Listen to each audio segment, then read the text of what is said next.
Une nouvelle fois, c'est un coaching gagnant. J'aime pas cette expression, mais là c'est vrai. Bonjour et bienvenue sur la chaîne des managers qui se bougent pour être performants, heureux et prendre du plaisir dans leur job. Alors si toi aussi tu es souvent amené à devoir prendre la parole devant tes équipes pour leur communiquer des messages, pour les mobiliser, eh bien surtout ne rate pas ce qui va suivre car tu vas découvrir les 4 clés indispensables pour mobiliser tes équipes comme un vrai leader. Mais avant, pense à t'abonner à la chaîne YouTube ou au blog en cliquant sur le lien descriptif juste en dessous. Ainsi tu recevras un cadeau bonus de bienvenue, les 12 clés qui caractérisent les leaders. Oui, enfin, c'est vrai qu'on n'a pas de chance quand même un petit peu avec Isco qui se blesse rapidement. Bon, on n'a pas d'autre choix de changer. Et c'est vrai que Marco Asensio est rentré formidablement bien.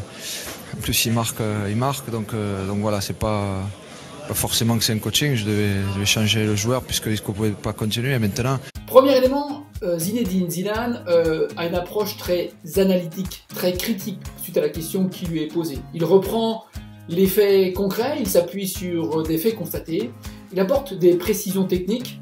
En fait, ses idées sont très clairement énoncées, elles sont concises et droites au but. Bref, on aboie dans l'approche de Zidane toute la partie très rationnelle, très posée, qui renvoie à une forme de relecture de la performance de son match. On est content de notre prestation, on est content de notre match, on est content de ce que l'on a fait parce que c'est jamais facile de venir gagner ici. On le refait cette année.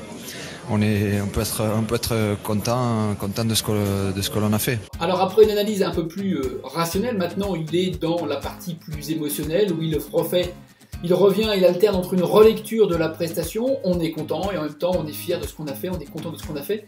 Donc on voit que Zidane est très équilibré sur la partie émotionnelle, entre la partie qui regarde l'action du match et puis en même temps les émotions ressenties par son équipe et lui-même. Voilà, mais maintenant il y aura encore un match retour, en sachant que dans le foot, rien n'est jamais acquis. Oui, on l'a vu cette année, notamment en Ligue des Champions, avec des remontadas un petit peu partout. Pour le match retour, c'est quand même différent. Vous êtes à domicile, vous avez cet avantage. Est-ce que dans la façon dont vous allez préparer le match, il y aura quelque chose de différent ou alors il faut toujours partir de zéro? Non, il faudra de toute façon refaire un gros match. Après on a gagné à l'extérieur, donc ça c'est quand même bien. Il faut pas sous-estimer ce qu'on a fait, mais de toute façon, match retour, en sachant comment ça se passe et que les matchs ne sont jamais joués d'avance, il va falloir travailler, il va falloir bien jouer de toute façon pour essayer d'aller en finale. Mais voilà, troisième clé de la communication du leader, il est projeté vers l'avant. Alors vous avez vu que Zidane ne part jamais de défaite. Il ne met pas non plus de pression sur la victoire. Bien entendu, l'équipe est là pour gagner, donc il est déjà en train de projeter l'équipe dans ce qui va se passer. Le match sera compliqué. Par contre, il est déjà en train de projeter les joueurs, non pas dans le résultat, mais dans ce qu'il va falloir mettre en œuvre dès demain matin pour se préparer au combat. Bref, il est en train de leur donner des raisons d'y croire, leur donner l'envie d'y croire, et lui-même déjà est focalisé et déjà tourné à l'issue du match, tourné vers le futur. On peut être content de ce que l'on a fait, de ce que l'on a fait ce soir tous ensemble. Voilà, et une fois encore, la communication de Zidane se termine par une partie émotionnelle, une partie de félicitations, une partie de reconnaissance de sa gratitude auprès de son équipe. Et ça, c'est pas un hasard. Zidane envoie des signes de collectif, de satisfaction de collectif, de tous ensemble. Il est vraiment très équilibré dans sa communication.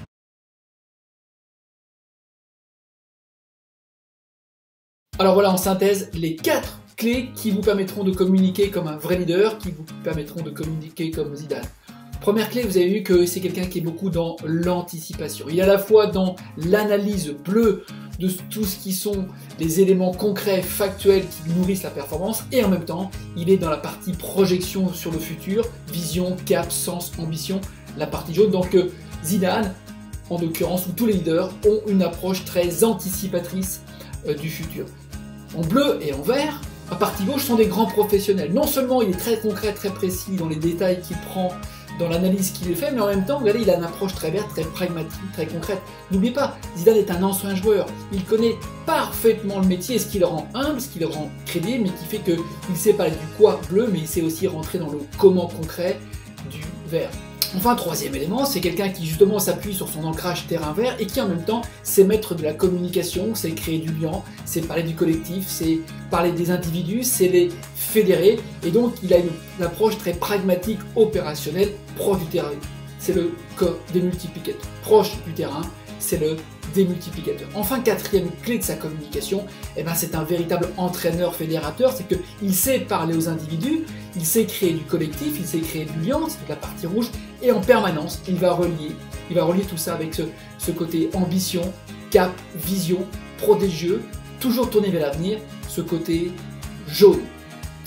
Voilà, alors en synthèse de la synthèse, voilà donc retenez ce qui caractérise les grands managers, les grands leaders. 1. Ce sont des personnes justes et exemplaires qui prennent des décisions, qui communiquent sur les décisions qu'elles prennent. C'est la partie bleue de Zidane. 2. Ce sont aussi des personnes qui sont tournées vers le futur, qui sont optimistes, enthousiastes, qui ont des projets d'avenir et qui communiquent justement sur donner envie d'y croire et pourquoi c'est important d'y croire, la partie jaune. Ce sont des gens, 3, qui sont ancrés sur le terrain. Ce sont des exigeants qui ont le souci du détail et le souci de bien être en œuvre et de faire progresser l'action. Enfin 4, ce sont des gens qui aiment leurs équipes, qui aiment les gens, bref, qui sont des gens bienveillants. Retenez, je crois que au final, ce que nos équipes attendent de nous, c'est de les aider à faire gagner. Et en cela, Zidane est un grand leader, puisque c'est quelqu'un qui fixe un cap ambitieux, et en plus, qui aime et qui s'occupe du bien-être de ses joueurs. À mon avis, c'est pour ça qu'il réussit en tant qu'entraîneur du Real Madrid, et c'est pour ça que je pense qu'il continuera encore à gagner des trophées. Voilà les amis, écoutez, maintenant c'est à vous de jouer. Si vous avez aimé cette vidéo, écoutez, dites-le moi, mettez-moi des pouces, mettez-moi des likes, partagez avec le plus grand nombre, vos amis, vos collègues, vos managers, vos manageuses, vos collaborateurs, et puis surtout laissez-moi un commentaire pour partager avec le plus grand nombre ce que vous a apporté cette vidéo. Si vous n'êtes toujours pas abonné, n'hésitez pas, c'est le moment, cliquez sur l'un des liens sur la chaîne YouTube juste en dessous, et puis sur la petite cloche là, cliquez, vous recevrez en automatique le signal de mes nouvelles vidéos. Si vous préférez passer par le blog, c'est aussi simple, dans le descriptif juste en dessous, vous pouvez cliquer et ainsi vous recevrez votre cadeau gratuit, les 12 clés qui caractérisent les leaders. En attendant, moi je vous souhaite un bon entraînement, une bonne semaine, à très bientôt, au revoir.